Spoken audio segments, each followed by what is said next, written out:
Good morning, good afternoon, and good evening. Welcome to Apex Racing TV's coverage of SimRacers Asia Proto-GT Series, here for round number 13 at Brands Hatch Grand Prix circuit. My name's Scott Newton, and alongside me is Samuli Kurmo. Welcome, Samuli. Great to have you here. And what are your thoughts heading into this race here at Brands Hatch GP? Thanks, Scott. Glad to be back here, almost becoming a tradition right now. Last week we were at the Barber, which was maybe not the most popular tracks in the calendar, but this time we are at the Brands Hatch, and this one is like every driver must have run this at some point. So it's good to see that we have good participation and good turnout. And this time we also have the GT1s joining us in the grid. Yeah, definitely. It's worth pointing out that last week as well that the Nürburgring 24-hour took place, so that may have been part of the reason why there was limited participation last week. So I hope everyone had great results in that race last week, but turning our attention this week to what's on hand at Brands Hatch. Looking at the weather, currently we've got a 26-degree ambient with a 55% humidity, partly cloudy, and a light wind of 3 kilometers an hour. So it should be quite a challenge for the drivers out there with time management. Yeah, I'm not sure if you're seeing the same thing as I am. The track temperatures is showing at 41 degrees Celsius, which is very high, and that might be an issue for some of the cars, because at least there are a few very fast sweeping corners that will load your rear tires. So we'll see how the drivers deal with that. But we got about 5.5 minutes left on the qualify, so shall we quickly go through the championship standings? No, we sure will. Currently in after the last round of the concluding up the last round of the championship standings, in the prototype division, we got Russ Rizzo extending his lead in the Radical SR8. For Pro Force Racing, currently in the lead on 447 points. Yasmin Yali for Wildlife Motorsport, 409 points in second place. Steve Callahan with a strong result last week consolidates third in the championship on 361 points. Fourth, Federico Texeria for Macau Sim Racing on 329 points. And running up the top 5 is Kevin Wong for Archipelago Racing on 285. In the GT1 standings, Katerine Boafia extends his lead for Archipelago Racing on 344 points. DK Lee currently in second for iRacing Korea on 284 points. Kun Klopman, don't think was here. I'm not sure whether he attended last week, so he currently sits third on 270 points. Eustace Vries, fourth place on 264 points, and Dika Reva running out the top 5 on 104 points. In the GT3 standings, Ahmad Nirazam takes the lead on 275 points for Wildlife Motorsport, and his teammate second in the championship, Abirfidi Putra on 252 points. Ben Hackerson hasn't been here for the last couple of weeks, but still in third place on 230 points. Indra Ferianto for Wildlife Motorsport closing in on 226 points. Leonardo Lopez de Oliveira for Macau Sim Racing rounds up the top 5 on 220 points. And finally, in the team championship, Wildlife Motorsport extends their lead over Macau Sim Racing. Wildlife Motorsport on 1162 points, Macau Sim Racing on 1014. Pro Force Racing, strong week last week, in the top 3, 959 points.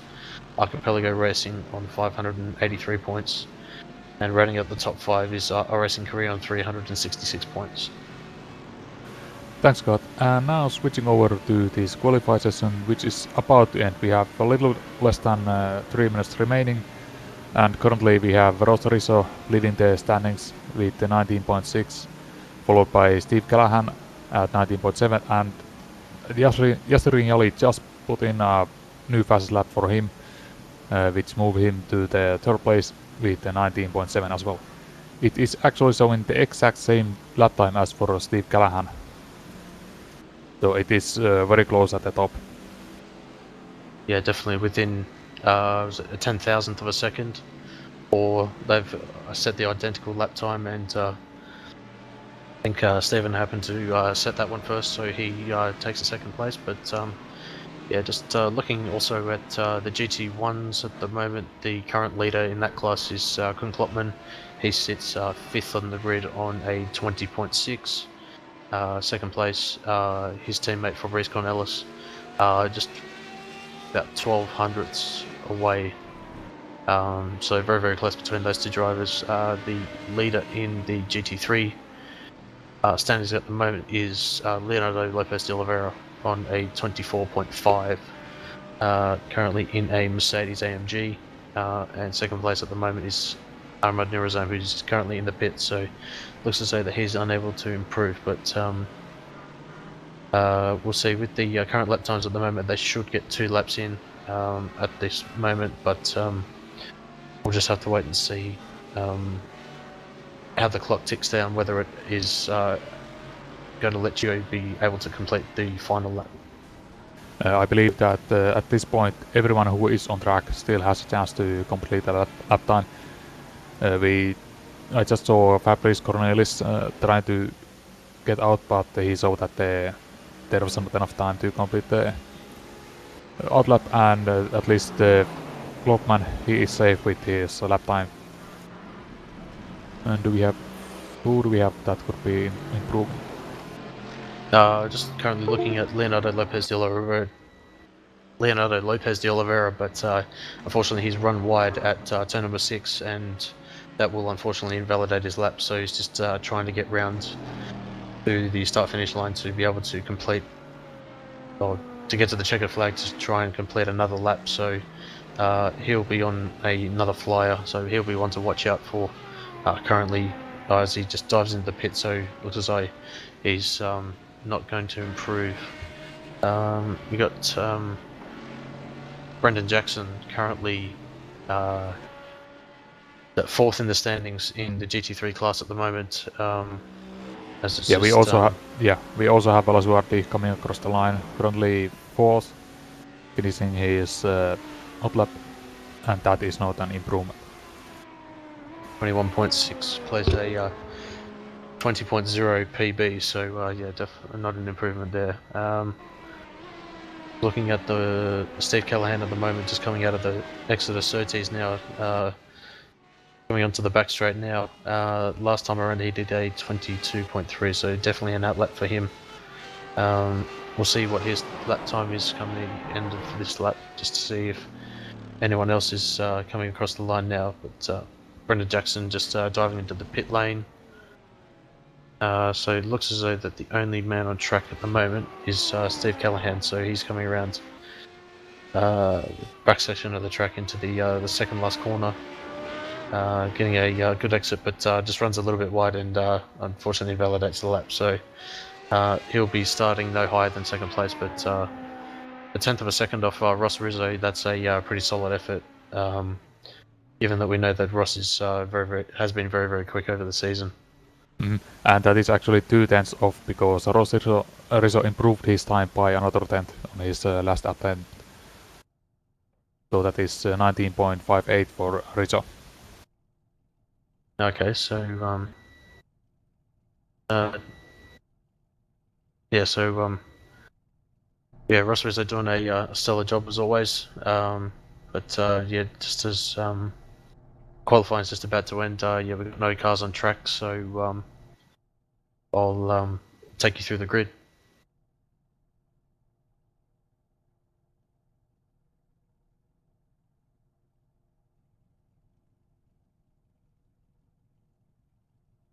Okay, so starting on the pole position, we've got Ross Rizzo for Pro Force Racing with a time of 1:19.580. Alongside him is Stephen Callahan, 1.5 tenths back. Yasmin Yali for Wildlab Motorsport, just 1/1000th slower than Callahan. For Wildlab Motorsport, 4th place Fani Lazarati for Archipelago Racing. Kuhn Klopman, the pole position in the GT1 class for Scuderi Leon, His teammate Fabrice Cornelis won 1,000 back from his teammate Federico Texeira from Macau Sim Racing starts 7th. Kevin Wang starts 8th. Katarine Barfia starts in row number 5, pin number 9. Leonardo Lopez de Oliveira starts in the pole position for the GT3 class and pin number 10 overall. Abirafidi Putra for YLab Motorsport starts in pin number 11. Ahmad Nurazam, YLab Motorsport starts pin 12. George Johnson starts pin number 13. Brendan Jackson, Proforce Racing starts at 14th. Muhammad Alif starts pin number 15. Sean Thompson for Proforce Racing starts 16th.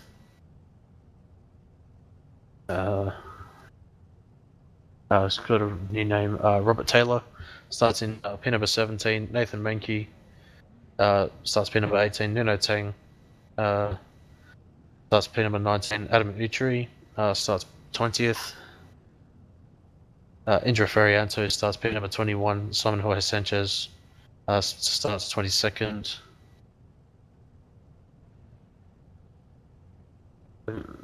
Faisal Sata starts pin number 23. Was it Steve? Yeah, Steve Morris starts pin number 24. Matthew Clowett for Proforce Racing starts pin number 25. Hugo Silva Jr. starts 26th. Patrick Morris starts 27th. I'm not sure who starts pin number 28. As that is DK Lee, but is he in the session? I don't believe he is in the grid. Okay, so he hasn't taken to the grid. He might be starting from the pit lane if he's connected to the server. But Mark Lang, series host, starts pin number 29. Karen Saxena starts 30th. Benjamin Brooks starts 31st. And Ken Keong for Macau Sim Racing starts 32nd and rounds out our grid. Okay, we are currently behind the safety car on the base lap.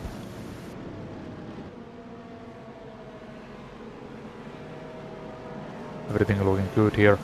The GT3 field is pretty close in the qualify, so that should provide very good racing here tonight.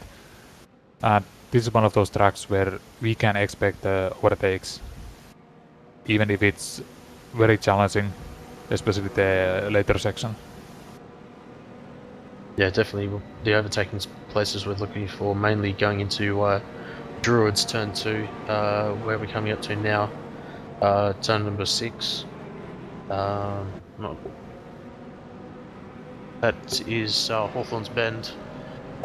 Pretty much single file through the next 3 or 4 corners, and then maybe you might see a pass into Clearways, but through Clark Curve. But yeah, mainly deep under brakes is where you'd expect the overtakes. There is a bit of draft as well.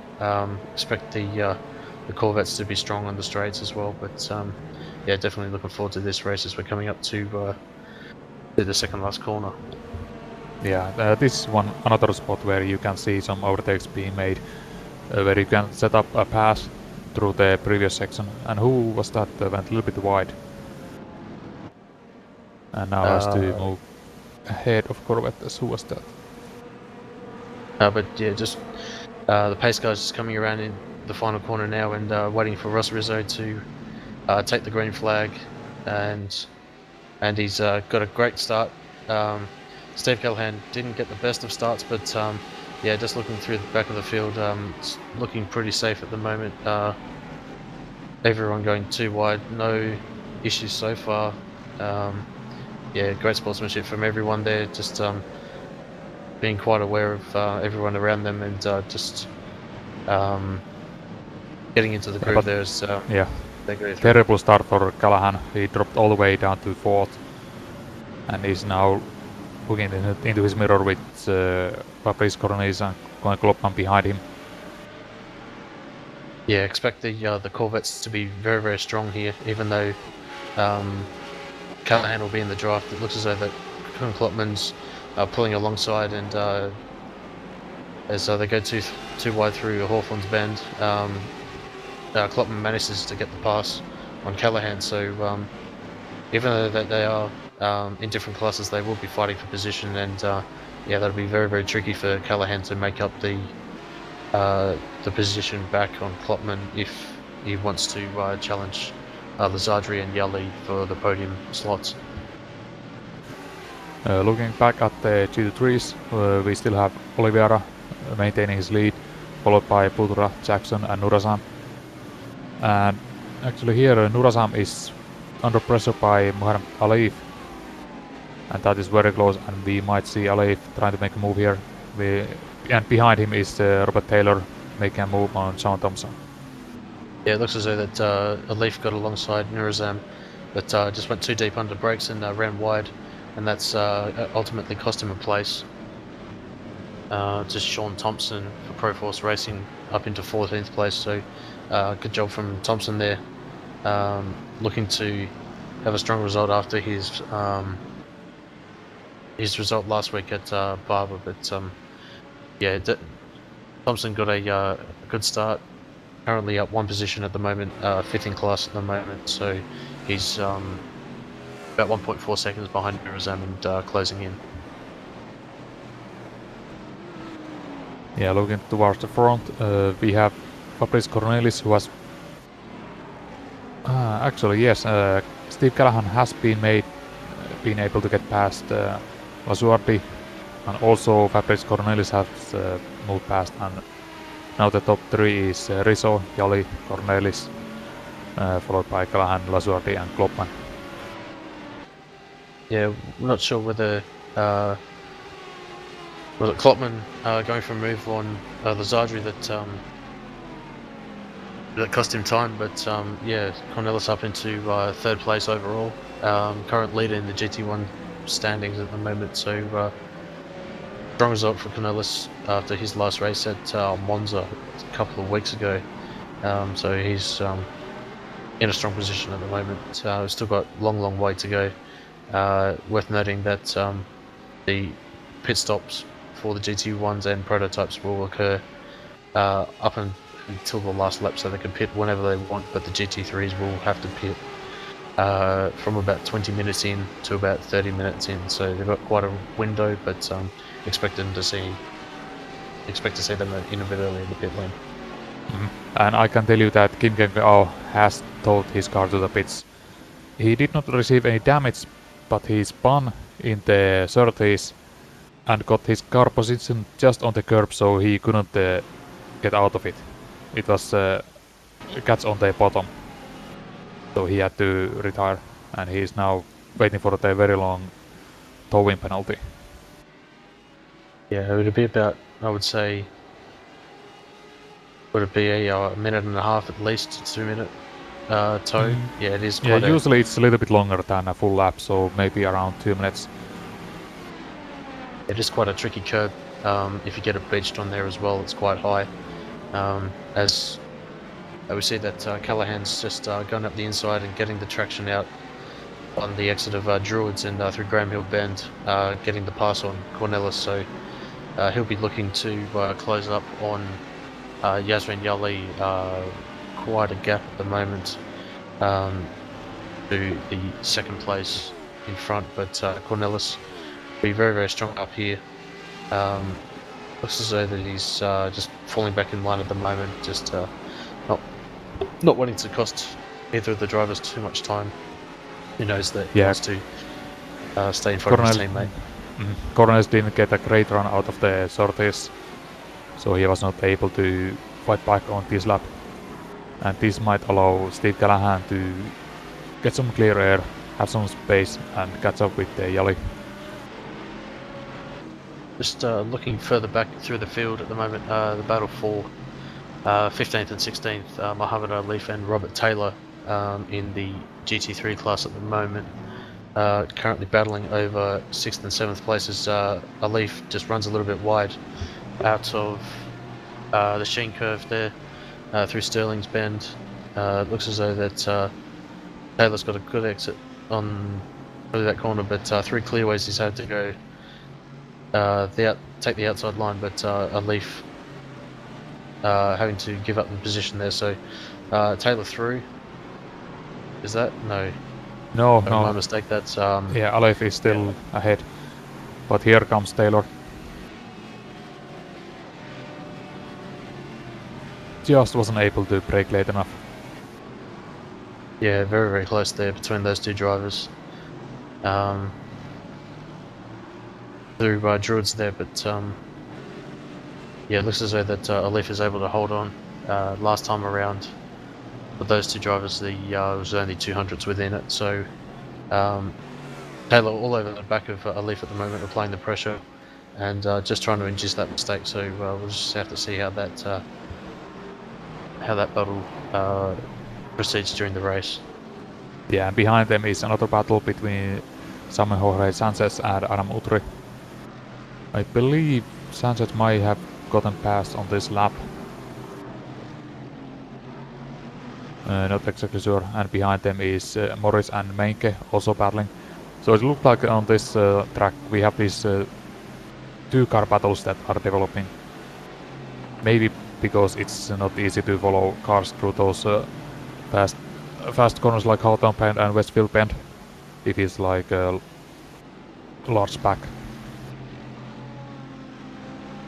Yeah, so Utri got a great run, but Sanchez on the defensive. But Utri takes the cutback and on the inside for turn number one, but manages to get the pass on the inside, but he'll have to go late on the brakes to defend from Sanchez, and Utri manages to get the pass and a great move through turn one and manages to hold it through turn two. Yeah, good move. He was able to keep hold of that inside line, and there's really nothing your opponent can do.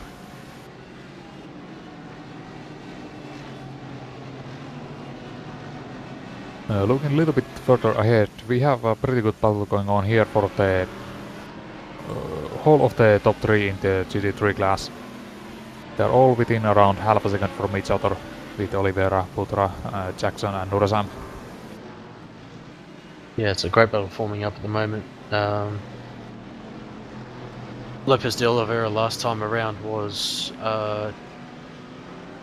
300s quicker than Putra, but the quickest of the four was Nurazam on a 25.1. But just as they're coming across the line now,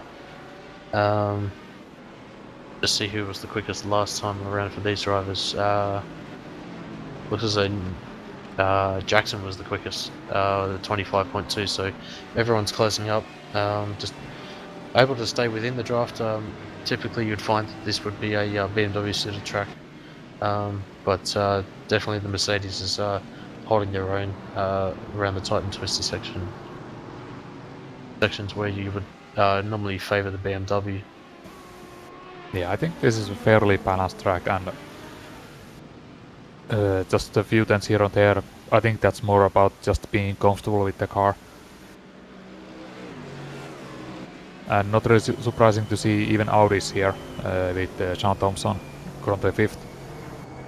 Audi is usually pretty sketchy around the tracks with very high curbs, but that's not really an issue here. Yeah, I think the only two corners you'd have to watch out for is this corner here. Was it Gen Curve and definitely the Sterling's Bend, just on the exit there as well. That can catch some drivers out, especially in open wheel cars as well.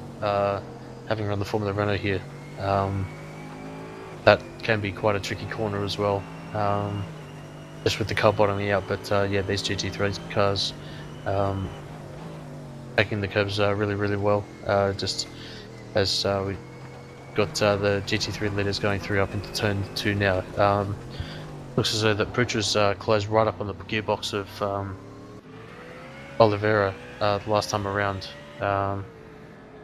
But yeah, Oliveira manages to gap Putra by about 200ths of a second last time around. So yeah, this battle's really, really close. Yeah, Putra was much faster through the druids, but we had Oliveira who got much better exit out of the Graham Hill bend and was able to pull 2 tenths on that bit alone. And again, gained 4 tenths through this Pilgrim's drop and into the hard-turn band.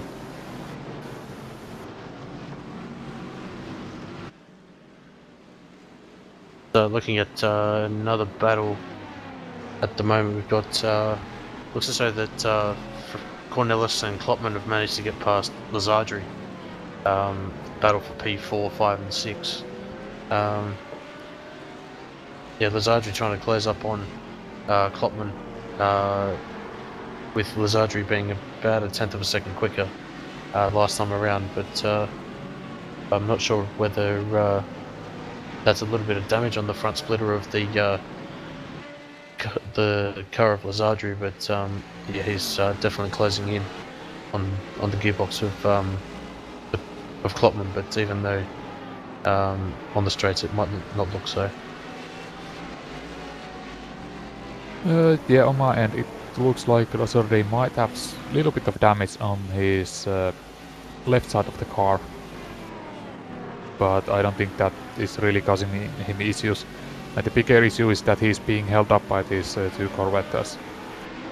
If you compare the lap times now that Callahan has been able to get away from Cornelis, he's now in the... He's running roughly the same lap times as Ross Rizzo and Yassarin Jali. And actually on this lap he was faster than Rizzo and Jali at 25.0. Yeah, Ross Rizzo last time around did a 21.07. Callahan on a 21 flat. So great pace at the moment from Callahan. Jali on a 24.2 last time around. So the gap currently between the three prototype cars is was the lap car Audi just in front of Jali, but yeah, the gap between the top three at the moment is 4 seconds between first and second, and a further 2 seconds back from Jali to Callahan in third place.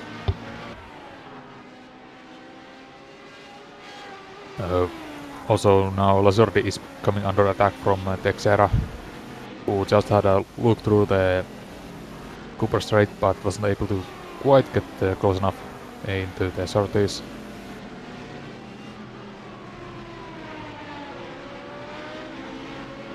Yeah, Texera doing a great job. Currently 5th place in class, having a strong last couple of weeks as well. Great to see him up in the top 5. Putting the pressure on Lazardri at the moment. Last time around, as the timing updates, Lazardri last time around did a 23.3, and Texera managed to close in a good half a second last time around, as they're just coming up to the one of the Calcium Racing Audis. So he managed to get out of the way safely, and they push on. So at the moment it looks as though that the prototype drivers in the top 3 are gapping quite well to these guys, but obviously still 2/3 of this race to go, and anything can happen with traffic, especially around here. It really looks like Lazardri is struggling with the car. He was very slow through the 30s, and Texera had to just brake to not run into the back of him.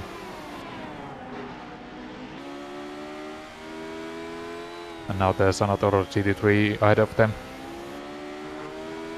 Yeah, traffic definitely playing a factor at the moment. Some of the GT3 drivers at the moment, leaders in the 20, always, just as a cutaway, yeah, Texera spins out of the was it Clark curve, and just decides to take to the pit lane. Not sure whether he'll get a penalty for that, cutting into the pit lane like that, but we'll have to wait and see as he takes his one and only stop. Yeah, I didn't really see anything that would have caused that spin. Maybe just getting on the power too early, because I didn't see him hitting the curb or anything like that. Might have been just possibly overheating the tyres. As mentioned, track temperature was about 40 to 41 degrees, so maybe some of the drivers struggling out there, and it's putting pressure on their tyres. But looks as though that Boafi has managed to get past a lap car, so he's currently about 2.7 seconds behind Lazardri. So see whether Boafi is able to close up on the two of Cornelis and Clotton, the two drivers in first and second in the GT1 class. And we have our leader in the pits. Ros Rizzo takes his pit stop. This seems quite early. It's a 9.6 second pit stop and he is out. Yeah, he's managed to find a bit of clear air, but he'll be behind one of the Wildland Motorsport cars. That BMW is one lap down, I believe. Yeah, so yes, that's a Varianto. Yep. So Rizzo out in traffic. We'll see whether Yali at the moment has got any traffic in front of him, and it looks as though that he's in clear air. So a bit of an oddball strategy, I think, from Rizzo, but we'll see whether that pays off as Yali's about to come up to some of the GT3 traffic as well. So we'll just wait and see whether he carries on, and he does. Yali over the last couple of weeks has pitted quite late, so we'll just have to wait and see whether the traffic will cost him compared to Rizzo, as 9.7 second stop is quite a lot longer than we've normally seen from Rizzo, so whether he's just happened to under fuel the car or whether he's had to take a new splitter, we'll have to find out, just to see how quick Yali and Callahan stops were. Yeah, for Rizzo, for this to really work out, Jasse and Yali would have to pit before Rizzo runs into this traffic, and hope that, let's say, the next car in front of me is Ken Wang, and they are on the same lap, so he could lose a lot of time trying to battle with him, as Wang just makes his move past another lapped GT3.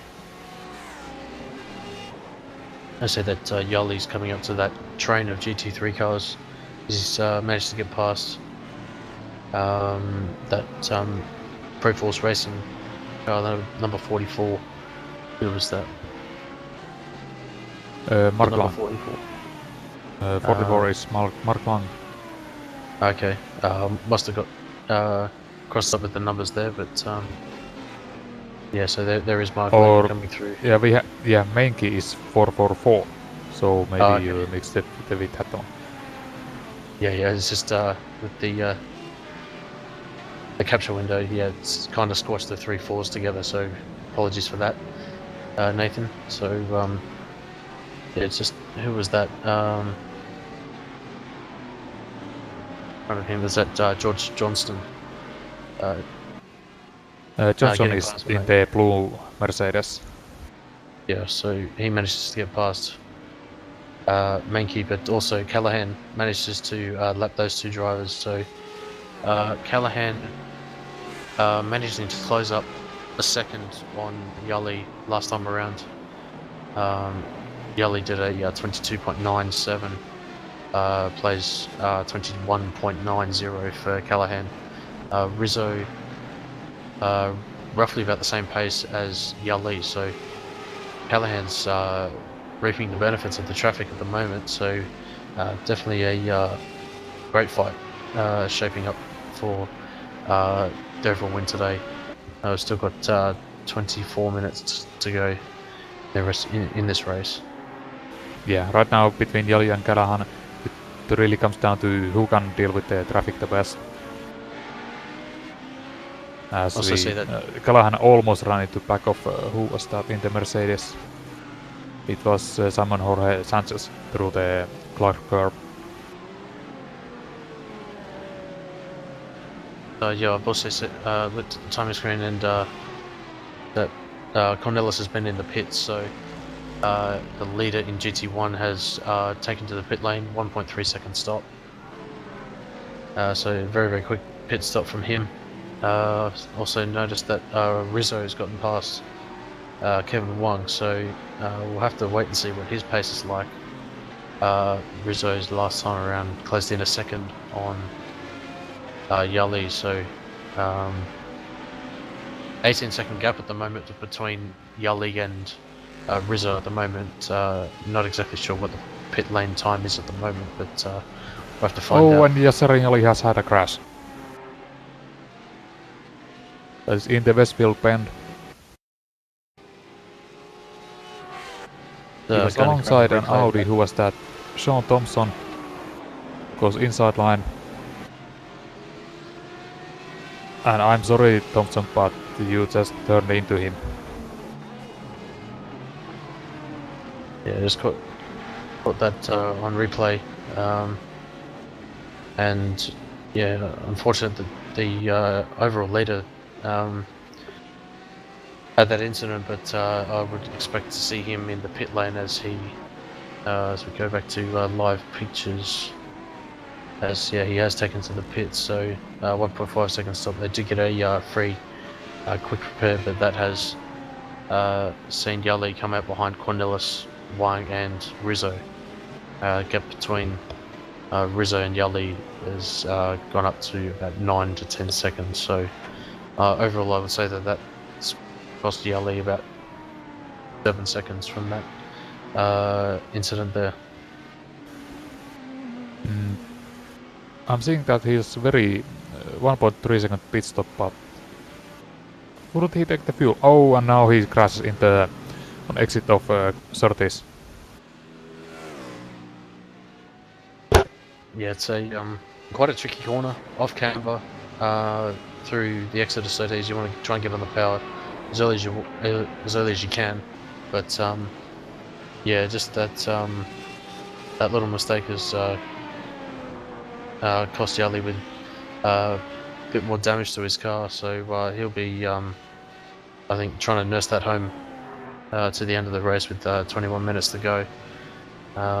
Just a bit of an unfortunate luck for Yali through the last.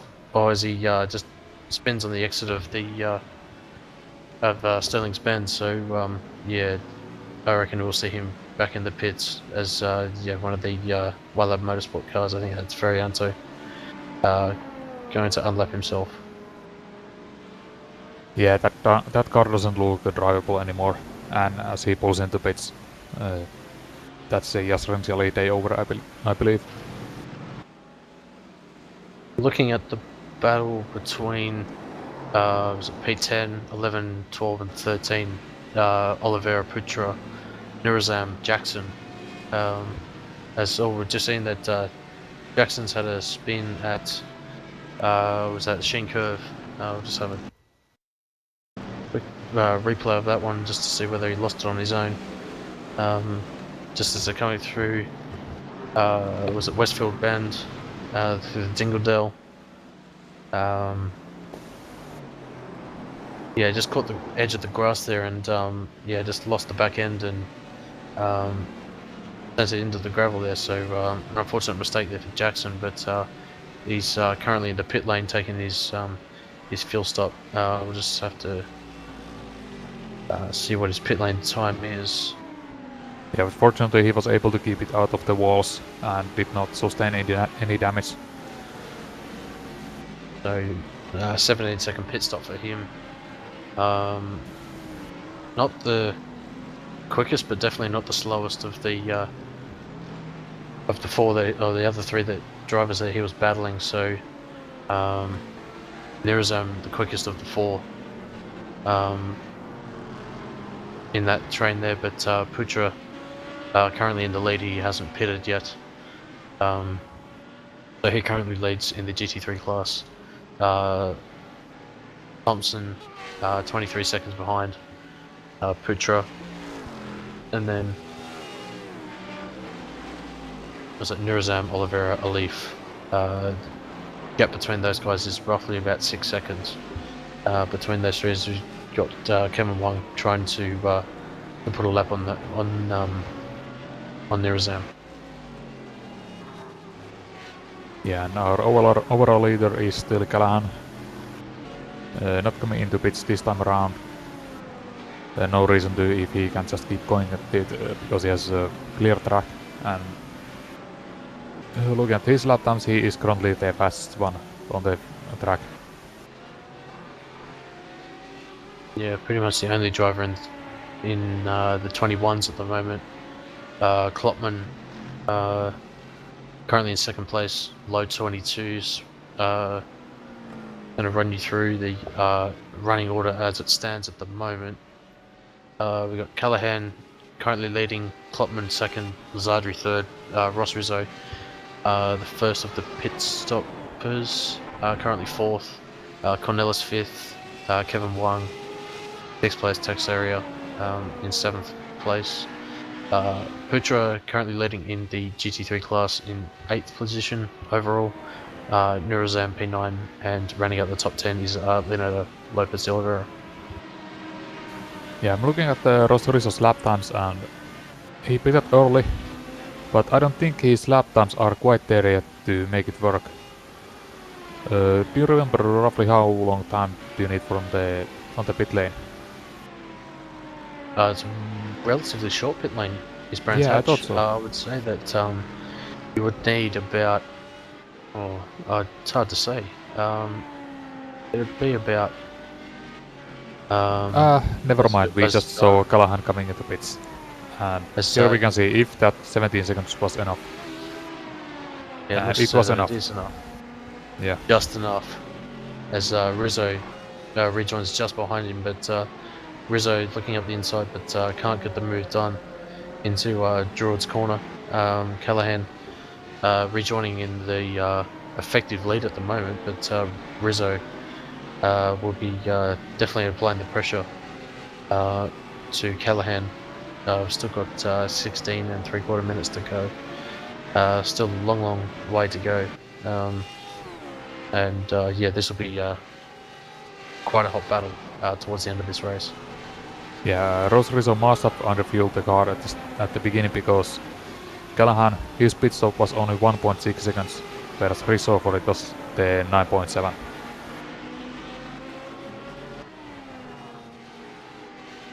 Yeah, I'm not sure what a a splitter change is worth as well. Whether that had any effect on the pit lane time as well. But yeah, 9.7 second stop for Rizzo's quite a lot longer than what we typically see from the prototypes. And I wouldn't really expect Rizzo to get damaged so early on, especially because he was just running in the lead with no clear, lap traffic ahead of him at that point. So I would be surprised if he had any damage. Yeah, so some of these curves can be quite high, and whether he's just clipped the curve or bottomed out, especially going through Sterling's Bend as well, that can play havoc with the wings in prototype and Formula cars. But we'll just have to wait and see whether he comes up for an interview after the race. It'll be interesting to find out what happened with him.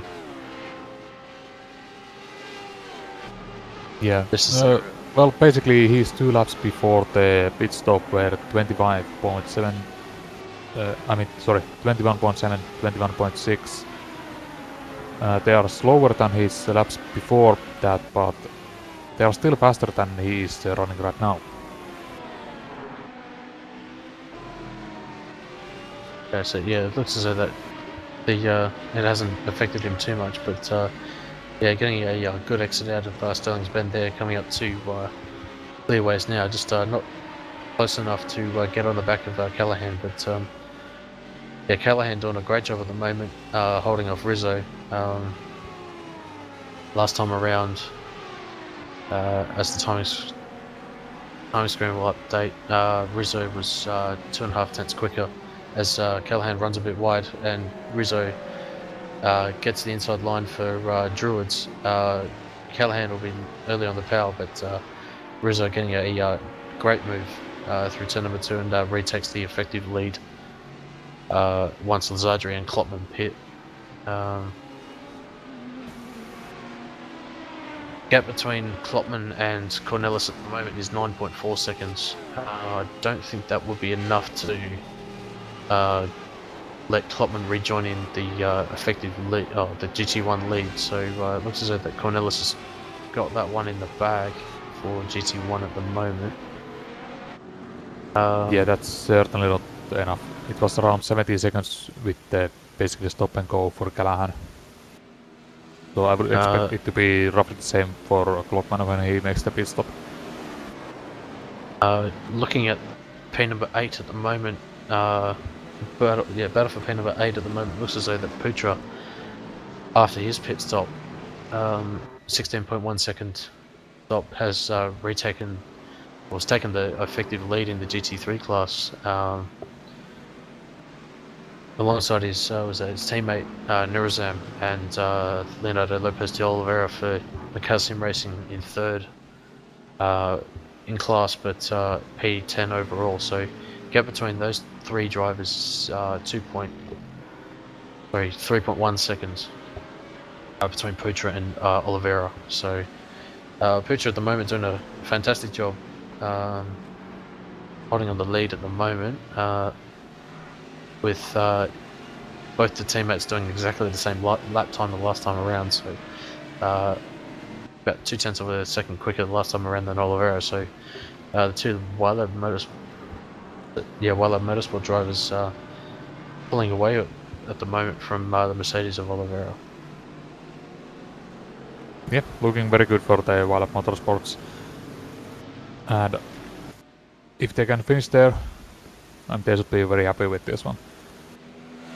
Behind them we had the small battles going on with Johnson, but looks like Autry was able to open up the gap slightly.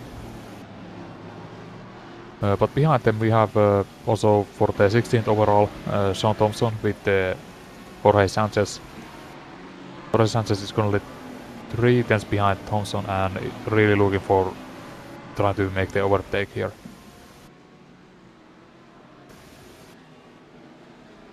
Yeah, it looks as though that Thompson was able to get past Sanchez last time around.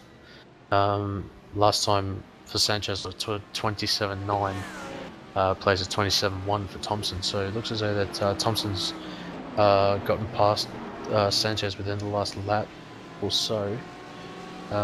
So good that job seems from, to be the case. Yes. Yeah, so good job from Thompson there to get past Sanchez. Currently, Sanchez up 5 places from his starting position, and Thompson starting exactly where he was. So he hasn't lost any positions, but he hasn't gained any. So good recovery drive from Thompson, especially with that incident with Yali earlier in the race. Yeah, let's see, where do we have battles going on? Glenn Kolopman is coming into the pits. And Gabriel Cornelis is currently coming through the final corner and overtaking him just about here. So Cornelis retakes the lead as Klopman just about leaves the pit lane now, rejoins in second place in class, but crucially gets in front of Taxeria for battle for 7th place overall. Just a bit of lap traffic in front of him. Who's that? That is the 444. Yeah, so Nathan Manke. As Klopman loses it on the exit of Graham Hill Bend and puts it in the wall there, just getting caught out there. Have a look at that back on replay. It looks like he was following Manke and did not notice that the curbing was ending. So he ran over the grass with throttle down, and that just spun him around. Yeah, you can use a bit of that exit there, but yeah, just caught that slippery bit of grass there and yeah, just looped the car. So unfortunate mistake there for Klopman. Don't usually see too many errors from him, but yeah, he takes the tow back to the pit lane and Yeah, that'll be a 2-minute tow from him.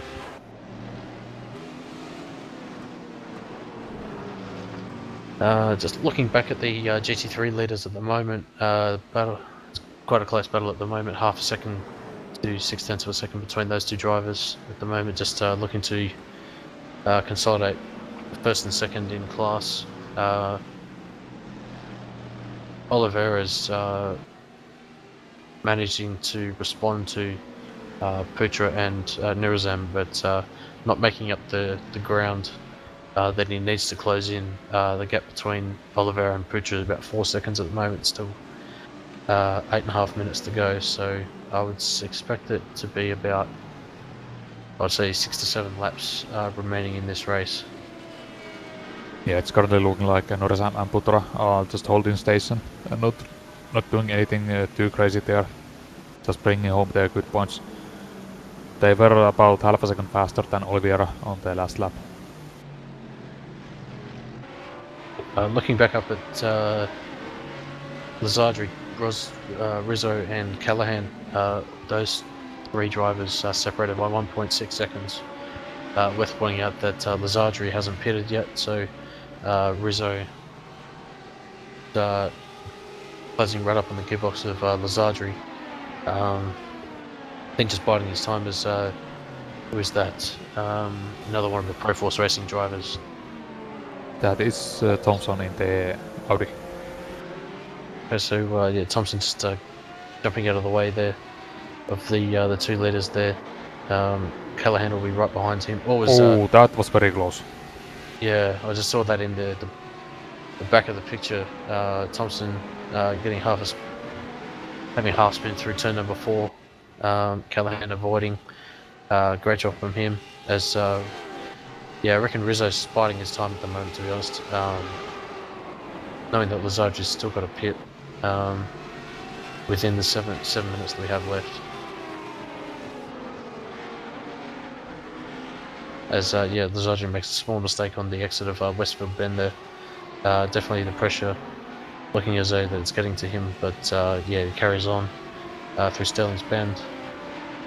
Currently, if Lazardri would be to pit, he would drop to, what is that, 4th behind Fabrice Cornelis, but ahead of game 1.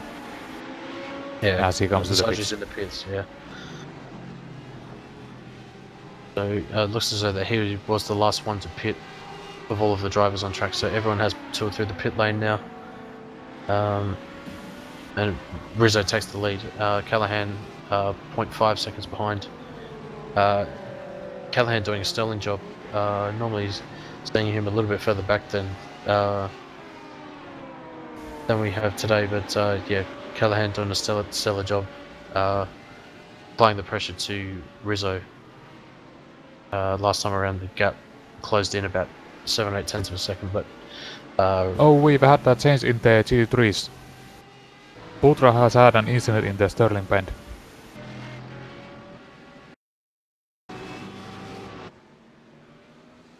just having a look at that on replay. As yeah, he makes it through by the Shen curve, and it looks as though that he just unsettles the car and just fires it into the barrier there. Bit of an unfortunate mistake there. Quite a tricky curb there at Sterling Bend, and yeah, an unfortunate mistake there for Putra. Currently 3 positions up, but yeah, it was looking strong for the win in the GT3 class, but still currently second in class. Yes, but not for long, because it really looks like the car is badly damaged. We have about 5 minutes left, and here comes Oliveira. He has got up by 1 second in this lap alone. Yeah, but we'll see what Putra's lap time is after this. Yeah, just looking at the gap at the moment, it's held fairly stationed, but yeah, he's caught up. Oliveira's caught up about 1/10 to 2 tenths in this sector alone. So yeah, be very very close between Putra and Oliveira. I'd say that Oliveira runs a little bit wide at the Sterling's Bend, but and Putra comes into the pits. So he'll relinquish that second place to Oliveira. We'll have to see whether, yeah, Robert Taylor is coming through now. He will inherit third place in the GT3 standings. Who is that behind him? Brendan Jackson, currently in fourth. With about 3.75 minutes to go. It looks like Putra had already used his fast repair, and he's currently undergoing the full repairs.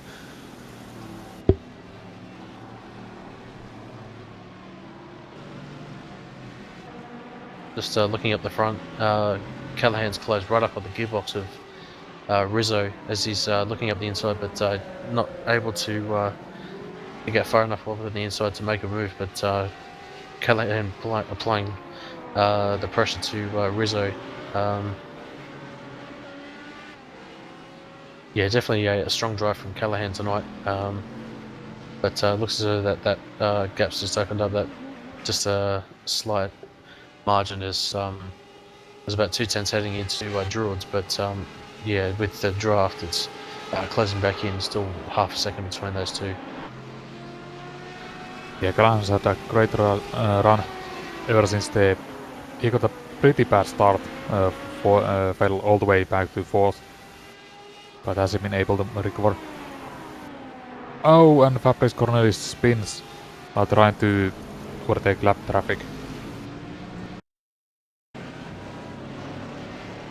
That was in Westfield Bend, I believe. Yeah, gets a good exit out of Surtees Bend there. Was it Johnson and Adam Mutri there, going through turn number 6 there as he navigates past Utri, but yeah, just gets squeezed by Johnson. Probably not expecting him to be there, but yeah, an unfortunate mistake there from Cornelis. I think he's still current class leader, so looks as though that he's the only GT1 on track. So it looks like he will take the win for Scuderia Leone. Got final 2 minutes of this race to go. Gap between Callahan and Rizzo's opened up 2/10 of a second last time. Since we checked in on that. Looking further back through the field, battle between Utri and Johnson still very, very close, half a second between those two. Just switch to them. Yeah, 0.8 of a second, so it looks as though that gap's opening up slightly between Johnson and Utri. Yeah, Utri just ran. Yeah, Utri ran a little bit wide, but they've been going at it for a few laps now, and I think this battle will carry on all the way to the checker flag. Just looking at the 2 leaders at the moment, they've come across the line with about a minute to go. Callahan right up the inside of Rizzo. Callahan getting squeezed slightly, but Rizzo still maintaining the lead. Callahan getting a good exit out of turn 4, looking up the inside of Surtees, but can't get further up the inside to make the pass. But yeah, we'll just have to wait and see whether this is the white flag, as gap between those two drivers is less than 0.2 of a second, as I would say that they're on the final lap, as we've just coming up to 10 seconds to go. Yeah, this is definitely the final lap, and now Callahan needs to set up an overtake through these final corners. Just as they're coming through the Shin curve there, Callahan not really close enough, as both of them get a decent exit, but looks as though that Ross Rizzo will take the win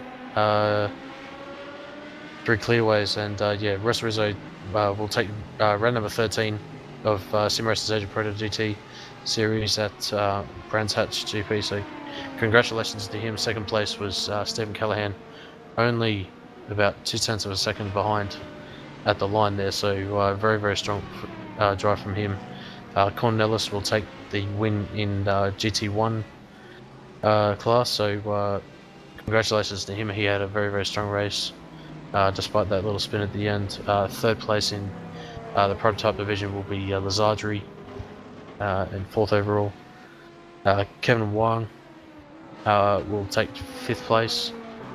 Just to see where Nurazam is. He's the leader in GT3s. Looks as though that he's had a little bit of an incident possibly, but yeah, he's running through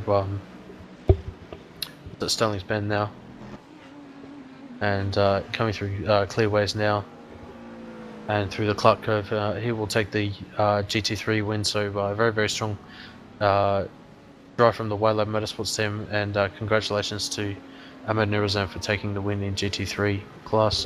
Leonardo Lopez de Oliveira will take second place in the GT3 division. Robert Taylor, strong drive from him, new to the series, and one to watch in the final 3 or 4 rounds in the championship. Brendan Jackson finishes fourth in that in the running in the GT3, and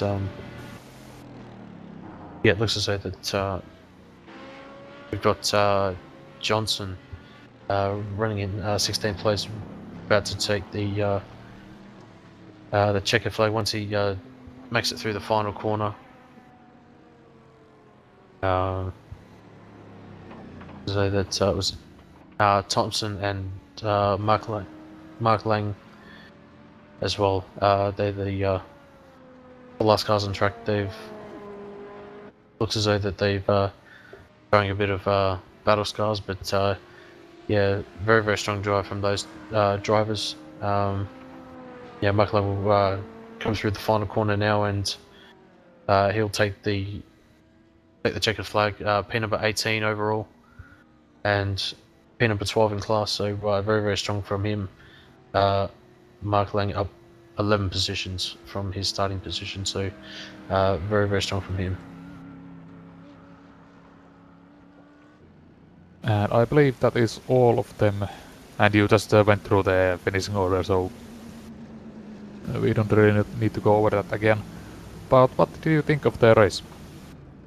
Yeah, very strong race overall, especially between Ross Rizzo, Steve Callahan. The battle between Klopman, Cornelis in the GT1s as well. That was a very strong battle, and also the battle between the Wildlife Motorsport drivers in the GT3 class as well, with was it Putra, Nurazam, Leonardo Lopez de Oliveira, and who was it? I'm trying to think who. Was it? Oh yeah, it was Brendan Jackson. That's who it was. Yeah, Jackson having a very strong race as well. As well, when he finishes top, in the 10th position. So yeah, great job from him. But yeah, just to go through the final results, we'll go through that just quickly for round number 13 of Brands Hatch GP. Ross Rizzo takes the win. It was only 1.13 of a second between himself and Callahan. Cornelis finishes third, Lazardri fourth, Kevin Wong fifth, Federico Texeira, strong result for him, 6th place. Nurazam takes the win in the GT3 and P number 7 overall. Oliveira in P number 8, Robert Taylor 9th, Brendan Jackson rounding out the top 10. Mohamed Ali in P number 11, George Johnson 12th, Adam Mutri, P number 13, Sean Thompson 14th, Simon Jorge Sanchez 15th, Steve Morris 16th, Nathan Mankey 17th, 18th was Mark Lang, Indra Ferianto 19th, Hugo Silva Jr. rounding out the top 20, and the retirements, Putra 21st, Klopman 22nd, Nuno Tang finishes 23rd, Kurtarine Boafia 17 laps down, 24th, Gali with that unfortunate mistake, lapping one of the GT3s and then going into the barrier at the exit of Surtees, finishes 25th. Karen Saxoner finishes 26th. Matthew Clowett, 28 laps down, finishes 27th. Ken Keong finishes 28th. DK Lee and Patrick Morrow, not classified, 29th and 30th. Okay. Doesn't look like anyone is coming in for the interviews, but let's go over what we have coming up later tonight and tomorrow. So if I bring up the schedule, tonight we have the Euro V8 Supercars. Let's see where we are. I believe we are at Twin Ring Motegi with the sprint race and feature race. And after that, tomorrow we have the official iRacing IMSA series during the evening. And later on, I believe we have the BSR MX5s. Okay, here I got the schedule. Yeah. So the Euro V8 is 6 p.m. GMT tonight. Followed tomorrow we have the IMSA at 16:45 GMT, followed by BSR MX5 at 8 p.m. UK time, which is GMT +1, and Club 73 at 8:30 GMT. And moving on to the Monday, we will have Porsche, which is the official iRacing series. We will broadcast the SOF race. It starts around 19:45 GMT. And then do we have the ASRC? No, that is on the 2 weeks from now on.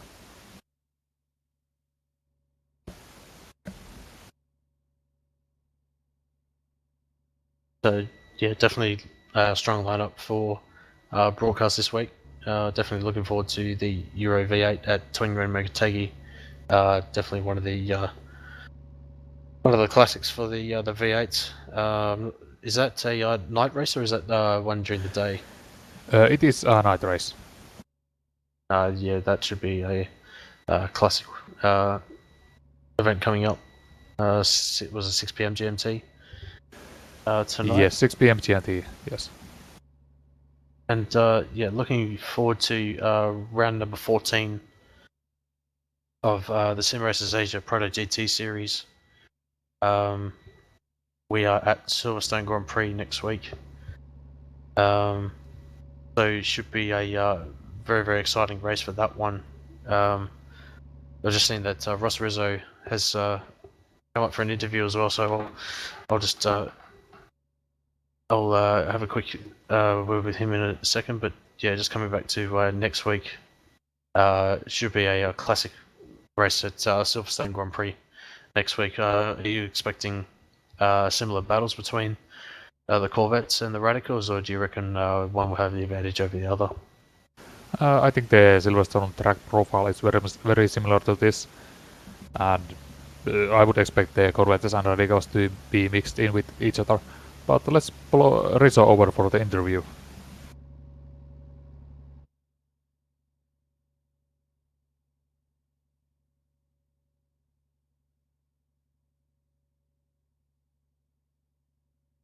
Yeah, I just brought up Ross Rizzo, car number 784 for Proforce Racing. Congratulations, Ross, on taking the overall win in the prototype division. Just tell us a little about your race. It looks as though that you got a decent start, and yeah, it was a pretty good battle with Callahan and Yali throughout the race. Yeah, thanks for that. Well, the start was, to be honest, the only thing that went smoothly, that first 15 minutes. It was then when I went for the early stop to avoid traffic that it all started to go pear-shaped, actually. I'm not sure if you saw, but I was stuck in the pits for about an extra 8 seconds while optional repairs were being done, but for some reason I could not go. I had the throttle completely planted, but it just wouldn't let me go, so I thought I'd lost the race there and then. Then I was buried back in the pack, and you know, that's a stressful enough situation as it was, trying to make up some of that time as well. But I think Stephen and Yazreen, basically everyone got involved in some kind of incident, because it's an inevitability around this track. It's so difficult, and the blind corners, and I think a lot of accidents actually happened at the same corner too. But yeah, it was just strange, just driving around, just hoping that when Stephen made his pit stop, that I'd be somewhere in the vicinity of him, and lo and behold, we were, and it was a fantastic battle towards the end. Steven's a really fair guy, a really good racer. Probably he was a little bit too gentlemanly in some of the moves that he tried, but it was a pleasure to race him. I look forward to racing him for the rest of the season. If he can keep that kind of pace up too. Yeah, just tell us a little bit about the traffic. How difficult was it to navigate through the tight and twisty layout of Brands Hatch? It looked as though that some drivers were struggling, but some were able to manage it. Well, how was it for you through the course of the race? I just found it. You had to second guess a lot, and you had to make sure that you were close enough so that, you know, sending kind of messages to the guys in front that, hey, I'm coming through now, or no, I'm going to wait till the next corner. It's kind of that mutual kind of respect. You got to know. Oh, we all know the multi-class unwritten rules and things like that, but it's around a track like that, it's just much harder to manage. So I was just taking a really conservative approach. I think some guys who maybe chose a more aggressive approach did get some benefit out of it, up to a point, I think. So it was a case of going for the dive and other points, waiting behind a little bit longer. But yeah, all in all, the traffic was good. It was just going to be inevitably difficult to manage. So thanks to all the backmarkers as well, who were very understanding and leaving room and whatnot. So thanks very much for that. And yeah, turning our attention to next week, we are heading to the Grand Prix layout at Silverstone. What are your thoughts in heading into next week, consolidating your lead over Yarley and Callahan, and coming up to the final 3 rounds of the championship? Well, Silverstone's a great track. I think it's one of those tracks. You love it or hate it, I guess. I do quite like it. It's very fast. It should suit the Radical, but I'm guessing the Corvettes are going to be going to get up again with those long straights and the ability to flow the car. So it's just going to be it's going to be a difficult race to manage. I think the rest of the last couple of races we're heading to as well are going to be much more difficult tracks than what we've started with. So just hoping to plug away. Need to just keep the practice up and whatnot. Definitely. Yeah, I wish you all the best for the next round of the championship at Silverstone. And is there anyone you would like to thank before we let you go? Yeah, big thanks to the team, Proforce Racing, to our sponsors, Kayani, GTI Springs, Acacia Marketplace, Race Centre, Aussie Gamers Express, and Edge Auto Concepts, and Redback TV for all your support. Thanks very much. Well, thanks very much for that, Ross, and we hope to see you next week. All right, thanks very much. Thanks for broadcasting. Not a problem.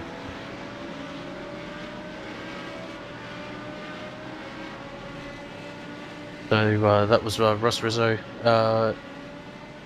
extending his lead in the prototype division with the class win and overall winner here at round number 13 of the SRA GT Series. Definitely looking forward to next week as we head to Silverstone Grand Prix layout. Coverage will start at the usual time of about 12:45 GMT, 8:45 PM Australian Western Standard Time and Singapore time, and 10:45 PM Australian Eastern Standard Time. So definitely looking forward to everyone tuning in next week.